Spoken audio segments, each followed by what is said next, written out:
Hey guys, what's going on? Djriff here, and today I'll be talking about Auspicious Spirits and the how to play that, as well as when you want to use that versus when you would want to use Clarity of Power. All right, so first off, Auspicious Spirits is our level 100 talent. Now, normally I play with Clarity of Power. However, I had a request to make a guide for this, so I'm going to. It's fairly simple, just plays like an old school Shadow Priest, and we'll get into the specifics about that later.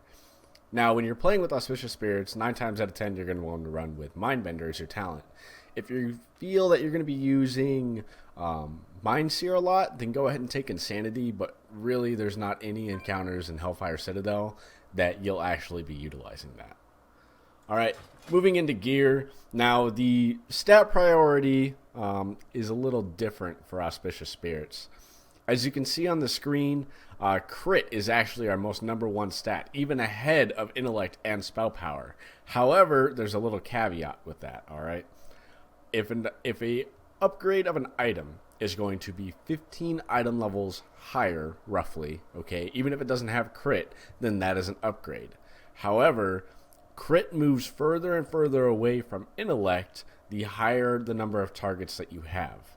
So, say for some godforsaken scenario, you have 9 targets that are going to be out.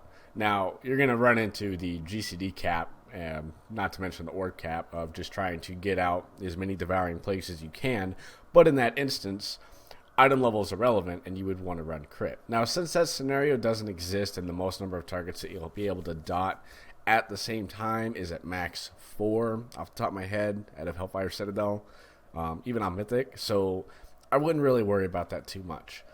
Keep that in mind.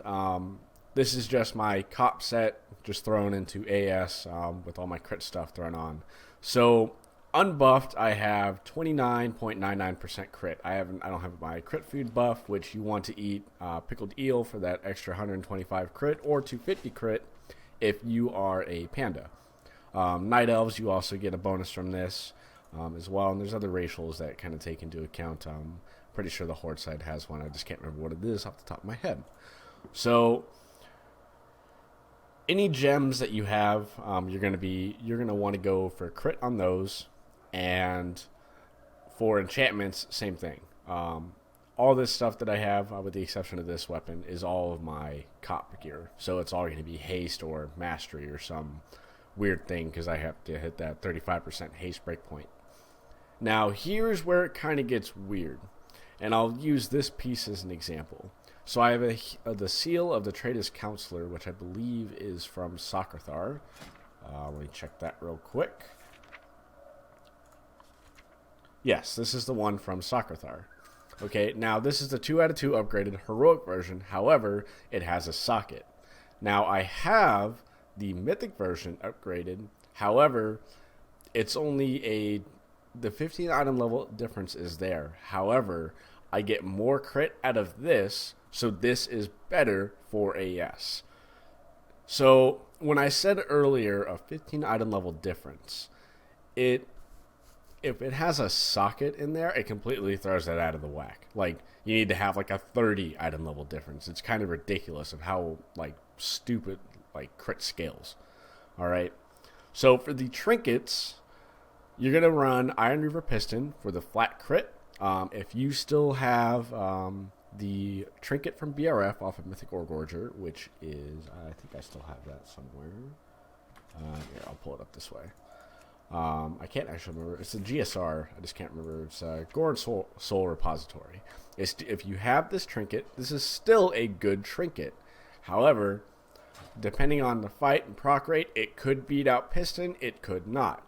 Now, for those fights with demons, you're going to actually want to use the Orb of Void Sight right here. Even though its item level is lower, the damage that you do to demons, plus it procs all the time as AS, will balance out that difference right there. Plus it has 40 less int, so it's really not that big of a loss. It's 43 less int. The second one is going to be your Unblinking Gaze of Seethe. Now, there's another little special thing. This trinket is very good because you don't have to do anything to manage it, and Prophecy of Fear isn't very good, and there's not really anything else that you can use. However, this trinket is really it only really outperforms, like, say, the GSR or the Orb of Void Sight or other trinkets if you have 30% or more haste and it's a 2-target kind of fight. Now, you're going to rock this like for every single fight that you want to play AS because that's always the case, but just keep that in the back of your mind. Now I'm going to be talking about the actual rotation for AS. Now, as you can see on the screen, as usual, we follow a priority order, okay? So first off, you're going to want to cast Mind Blast, and then put on both your dots, okay? You want to cast Mind Bender before you do that. I made the mistake there, okay? I'm going to wait. All right, cool. Now, you can cast Cascade here as a filler when you have nothing else to cast, and I'll explain a bit about my UI that's going to be important later. Now, right here is going to be where my dots are. So once those are in this little light blue zone right here, that's when I ideally want to refresh it. I'm waiting. Okay, so this right here, this part of this weak aura, is the Shadowy Apparitions tracker.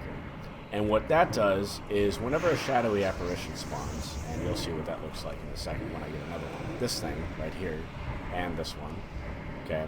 Whenever it hits the target, you gain a Shadow Orb when you're running Auspicious Spirits. Alright, now this is OP as hell, because in a multi-target situation, this is going to be fantastic, and this is what you're going to want to use, but there's some guidelines that you need to follow. Alright, so let's go drop combat over here. Alright. Oh my god. Let me mute the game sound for a sec. Okay, so there's a few situations that you need to keep in mind when dealing with Auspicious Spirits.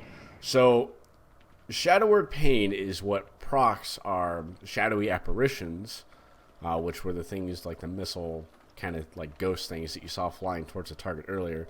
That's what actually procs those on critical strikes of Shadow Word Pain. That is why crit is so important to the build. Now, there's going to come to a time when you get to progression, or if you're just playing Auspicious Spirits for fun, and even on Mythic is still good on 2 fights in particular, and I'll get to that later, but you only want to put Shadow Word Pain on a target that is going to live for half the duration of Shadow Word Pain, so 9 seconds. You can go with a rough rule of 10. So, for example, on Kilrog, the salivating bloodthirsters that spawn, or the fell blood globules, or the blood globules that spawn, those aren't good candidates to put this on. However, the big ad that spawns, the Hulking Terror, it's a fantastic ad to put it on because it's going to be there. Now, personally, I run Clarity of Power on that fight, and I will explain that at the end of the video when I get into the differences between the two and their strengths and their weaknesses. Another thing is how fast your Auspicious Spirits or your Shadowy Apparitions actually hit the target have to do entirely with your distance.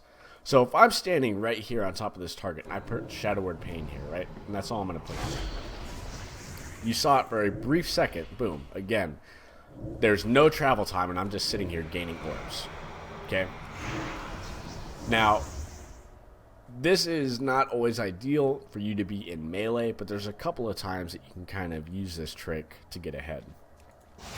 So, the 2 fights that are very good for Auspicious Spirits are Zool and Manaroth. Now, in particular, Zool is good because you, especially on Mythic, and even on Heroic and Normal, and God forbid LFR, you have at least 2 targets that are going to be up all the time. Not to mention, once you get into, on Normal and Heroic, and I think LFR, once you get into the second part of the phase, you start getting Void Fiends spawning. In Mythic, you get them from the get-go as soon as big purple dude spawns.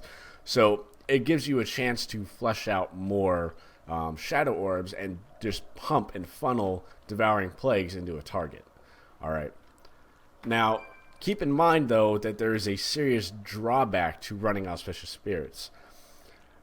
The main one is if your raid is killing ads with like less than like 9 seconds, right?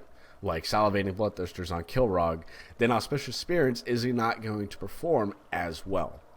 And unfortunately, there's nothing that you can do about it. It's just, As the raid gets increased item level and does increased damage, stuff dies faster, and the spec loses its strength that it had on progression.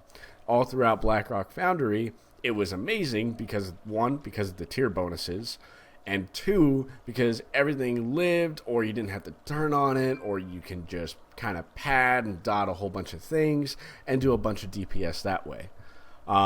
Something else to keep in mind, the other weakness is shadowy apparitions do have a travel time.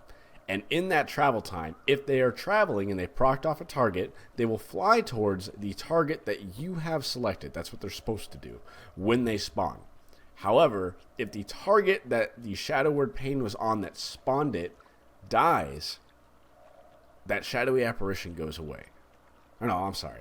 If the target that the shadowy apparition was flying to dies, then that shadowy apparition goes away and you lose that orb. There's nothing you can do about it. That's a mechanical flaw with shadowy apparitions. I've argued with several other priests that it should be, and most of them agree with me, you should get the orbs or resource generation for Legion Insanity. You should get the orbs or Insanity right off the bat as soon as it spawns rather than when it hits. But that's up for debate. So, in some cases, you're going to want to play Auspicious Spirits, mainly Zool and Manaroth progression are two very good places. You do a lot of damage on the Infernals in Manaroth as well as boss DPS, plus you're a lot more mobile, and Cop with the class trinket is very difficult to play on that fight. Zool, as I mentioned earlier, there's a lot of stuff to dot, so you can get a lot of orbs funneled and do a lot of good damage. Clarity of Power is really good on that fight too, but it depends on where your gear's at, and you can play either and perform well, but Clarity of Power will move a bit ahead. Another fight that you can play Auspicious Spirits on, and it does really well for progression, and still does pretty good depending on how fast your raid kills the fight, is Council. Now, most of the time, Clarity of Power will beat out Auspicious Spirits on every single fight. It will beat out just because of the class trinket and because it is so strong. It is ridiculously strong, and there's nothing that can really be done about that. So really, you want to use Auspicious Spirits if your target's going to live for a while and you'll be able to funnel out those orbs. And if you have the ability, like if ad damage is suffering and the ads are living for a little while, that'd be a good time to run Auspicious Spirits. If you need a lot of mobility, it's a good time to run Auspicious Spirits.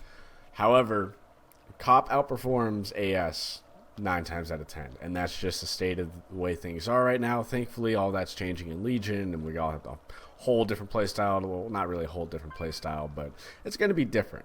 So hopefully this helped you out, and please subscribe down below and let me know if you got any questions. Thanks.